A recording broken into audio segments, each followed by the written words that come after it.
Pour moi, c'est beau en fait. C'est le mot que je peux dire, c'est tout.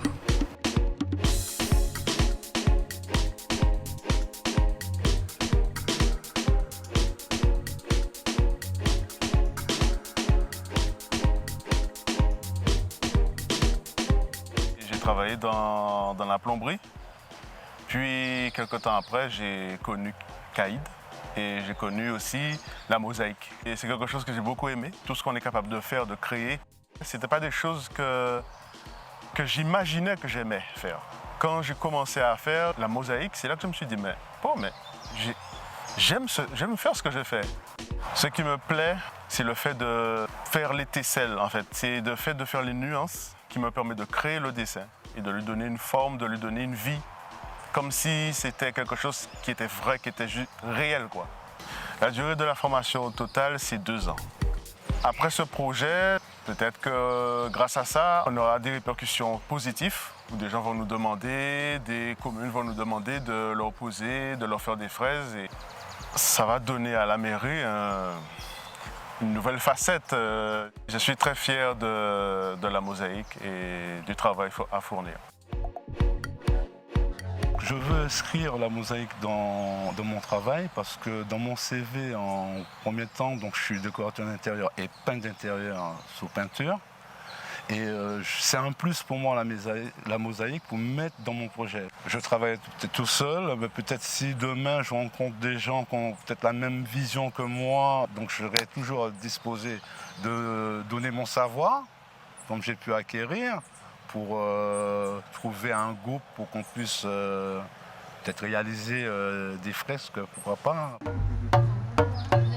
Le cahier des charges en fait, que moi j'ai proposé à Caïd, c'est de représenter d'une manière très réaliste, le plus réaliste possible, le gros monde. J'ai eu des personnes, pour la grande majorité, qui ne connaissaient pas ni le dessin, qui découvraient aussi tout ce qui était carrelage, tout ce qui était découpe. Ce qui est gratifiant, en tout cas pour moi, c'est qu'ils se sont tous appropriés les œuvres.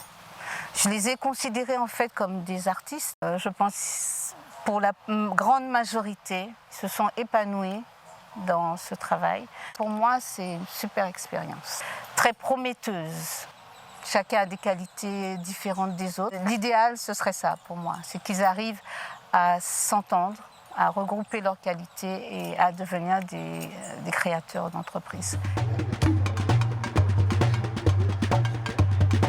Caïd Patrimoine, c'est une structure associative qui a été créée par son ex-président, M. André-René Corail. Caïd conduit aujourd'hui 6 chantiers d'insertion différents. Le chantier d'insertion carreleur mosaïste a été initialement pensé par un habitant du Gros Morne, Fred Pin, qui avec le maire Gilbert Couturier ont estimé que la mairie serait rehaussée avec des œuvres faites en mosaïque. Donc Caïd Patrimoine s'est vu confier la mission d'élaborer le projet et de le mettre en œuvre. L'enjeu du chantier est énorme parce qu'en fait, on a souhaité, dans le cadre de l'insertion, mener une action innovante et une expérimentation. C'est un métier qui n'existe pas en Martinique et quelque part, le défi était très grand de permettre à des jeunes en difficulté, des jeunes sans forcément de grands bagages professionnels, d'acquérir les compétences et d'aboutir sur un projet qui est réellement majeur, puisqu'en fait la 50aine de fresques qui seront apposées sur la mairie en font un monument unique. Le pari était très difficile, aussi une énorme fierté de la part de l'ensemble des participants au chantier, de l'équipe même de Caïd qui quelque part se trouve sur un terrain nouveau et qui fait valoir que l'insertion est réellement porteur en Martinique.